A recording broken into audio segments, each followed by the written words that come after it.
కాకి అంశల కథ. ఒక దీవిలో ధర్మవర్తనుడైన ఒక వైశ్యుడున్నాడు. అతడు యజ్ఞయాగాదులు చేసిన సత్కర్ముడు, కరుణామూర్తి, దానశీలుడు, శాంతివంతుడు, ఉత్తముడు. అతడు ధనధాన్యములతో శోభిల్లుతున్నాడు. అతడికి అనేక మంది సంతానం ఉన్నారు. వారి ఇంటికి ఒక కాకి వచ్చింది. అతడి కుమారులు ఆ కాకిని తాము తినగా మిగిలిన అన్నం పెట్టి పెంచసాగారు. వారు పెట్టిన ఆహారం తిని బలిసిన ఆ కాకి మిగిలిన పక్షులను నిర్లక్ష్యం చెయ్యసాగింది. కొంతకాలానికి ఆ దీవికి కొన్ని అంశలు వచ్చాయి. అవి చాలా పెద్దవి. వైశ్యకుమారులు కాకిని చూసి, "ఓ కాకి, ఆ అంశలు చూడు, ఆకాశంలో ఎంత అందంగా విహరిస్తున్నాయో. నువ్వు కూడా అలా విహరించి వాటిని ఓడించాలి" అన్నారు. మూర్ఖులైన వారి మాటలు విని ఆ కాకి అంశలను, "నాతో సమానంగా ఎగురగలవారు మీలో ఎవరైనా ఉన్నారా?" అన్నది. ఆ అంశలు, "ఓ కాకి, మేము మానస సరోవరంలో విహరించే అంశలం. మాకు ఎంత దూరం ఎగిరినా అలుపుండదు. నువ్వేమో మాలో బలవంతులెవరని అడుగుతున్నావు. అసలు కాకులు ఎక్కడైనా అంశలతో సమానంగా ఎగరగలవా?" అన్నాయి. కాకి, "నేను 101 రీతులా ఎగురగలను. 100 యోజనముల దూరము పోగలను. భూమి నుండి నేరుగా ఆకాశంలోకి ఎగిరి భూమి మీదకు రాగలను. నేను ఎలాంటి అంశనైనా ఓడించగలను" అన్నది. వాటిలో ఒక అంశ ముందుకు వచ్చి, "నువ్వు చిత్ర విచిత్ర రీతులా ఎగురగలవా? అయితే నాతో సమానంగా ఎగురు" అన్నది. అక్కడ ఉన్న మిగిలిన కాకులు, "వద్దు, నువ్వు అంశతో సమానంగా ఎగురలేవు" అన్నా వినక ఆ కాకి అంశతో పోటీ పడింది. అంశ మెల్లగా ముందుకు పోసాగింది. కాకి వేగంగా ముందుకు వెళ్ళి అంశను దాటి ముందుకు వెళ్ళి తిరిగి అంశ వద్దకు వచ్చి, "నువ్వు ఇంకా ఇక్కడే ఉన్నావా" అని చెప్పి ముందుకు సాగింది. ఇది చూసిన కాకులు అంశను గేలి చేశాయి. కొంత సమయానికి కాకికి ఆయాసం వచ్చింది. కానీ అంశ అలుపెరగక ముందుకు సాగింది. కాకి అంశతో పోటీ పడలేక వెనకబడి, "అయ్యో, అనవసరంగా అంశతో పోటీ పడ్డానే. ఎక్కడ దిగుదామన్నా నేల కానరాలేదు. కింద పడ్డానంటే జలచరాలు తినేస్తాయి" అని దిగాలుగా ఎగరసాగింది. ఆ కాకిని చూసిన అంశ, "ఇది ఏ రకమైన విన్యాసం? నాకంటే వెనకపడ్డావు ఎందుకు?" అన్నది. ఎగరడానికి బలం చాలక అంతకందకు కిందకు పోతూ ఆ కాకి వైశ్యకుమారులు పెట్టిన ఎంగిలి మెతుకులు తిని కొవ్వెక్కి నాకంటే బలవంతులు లేరని గర్వించాను. గరుత్మంతుణ్ణి కూడా గెలవగలనని తలిచాను. ఇప్పుడు నా బలమేమిటో తెలిసింది. దయచేసి నన్ను తీసుకువెళ్ళి మిగిలిన కాకులతో చేర్చు" అని వేడుకుంది. అంశ నీటిలో మునిగిపోతున్న కాకిని తన కాళ్లతో పట్టుకుని ఒడ్డుకు చేర్చింది. "ఇటువంటి తెలివి తక్కువ పని ఇంక ఎప్పుడూ చెయ్యకు" అని మిగిలిన కాకులు మందలించాయి. కాకి అంశల కథ చెప్పిన శల్యుడు, "కర్ణ, కాకి కథ విన్నావు కదా.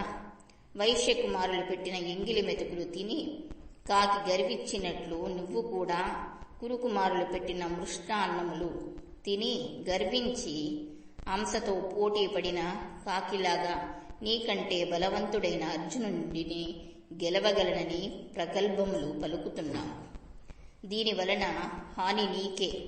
ఉత్తర గోగ్రహణ సమయాన నీ ముందే నీ తమ్ముని సంవరించి గోవులను మరల్చినప్పుడు నీవేమైనావు? ఘోషయాత్ర సమయాన సుయోధనుడిని వదిలి ఎందుకు పారిపోయావు? నాడు నిండు సభలో కృష్ణార్జునుల భుజబలం గురించి మహర్షులు చెప్పలేదా? ఆ మాటలు విని కూడా నువ్వు అర్జునుడితో తలపడటానికి సాహసిస్తున్నావు. అర్జునుడితో ఆ పరమశివుడు కూడా పోటీ పడలేడు. కనుక నీకు తగిన వీరులతో పోటీ పడుట మంచిది. నీ మంచి కోరి ఇది చెప్తున్నాను" అన్నాడు శల్యుడు. కర్ణుడు శల్యునికి బదులు చెప్పుట. శల్యుని మాటలకు, "అదేమిటి శల్య, నేను కృష్ణార్జునుల బలం తెలియక వారితో యుద్ధంకు తలపడుతున్నానా? నువ్వు ఎంది చెప్పినా కృష్ణార్జునులతో యుద్ధం చెయ్యక మానను.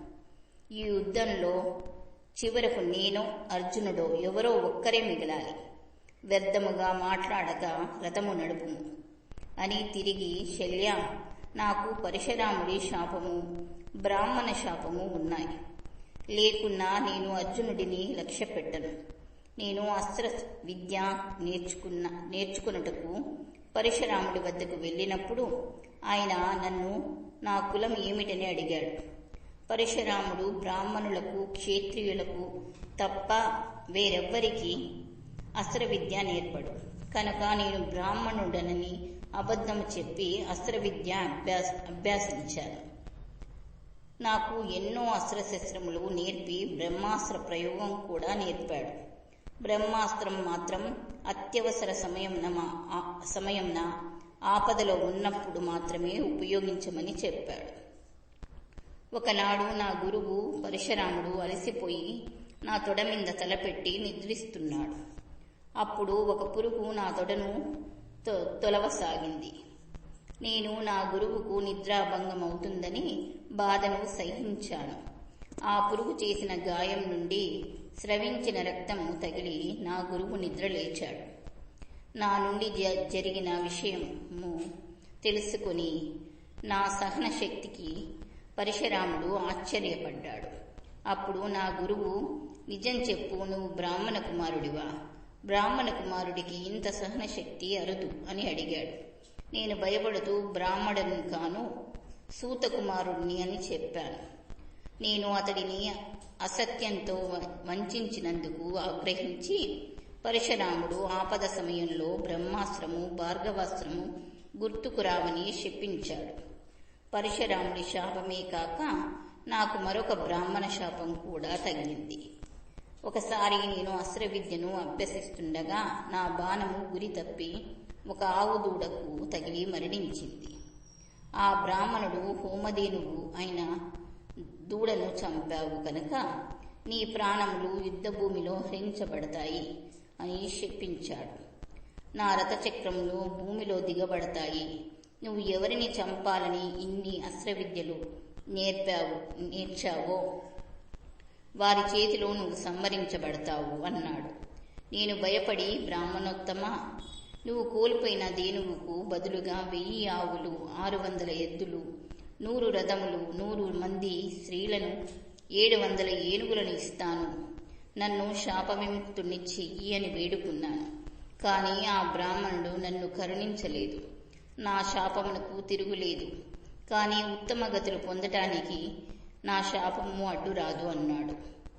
శల్య, నేను గురు శాపమునకు, బ్రాహ్మణ శాపమునకు భయపడుతున్నాను, కానీ కృష్ణార్జునులకు కాదు. శల్య, నాకు ఇంకా బ్రహ్మాస్త్రం గుర్తుకు వస్తుంది. రథమునకు అర్జునుడి ముందు నిలుపు అన్నాడు. అప్పుడు శల్యుడు తనలో తాను నా పలుకులు విని కర్ణుడు తన అర్జునుడి చేతిలో మరణించడం తథ్యం అనుకున్నాడు. అందుకు బ్రాహ్మణ శాపం, గురు శాపం తనలో ఉన్న లోపాలను గురించి అందరికీ చెప్పాడు. నేను అర్జునుడి పరాక్రమములు వివరించడం వలన వీడి మనసు బాగా బలహీనమైంది. ధర్మరాజుకు ఇచ్చిన మాట నెరవేర్చుకున్నట్లే అనుకున్నాడు.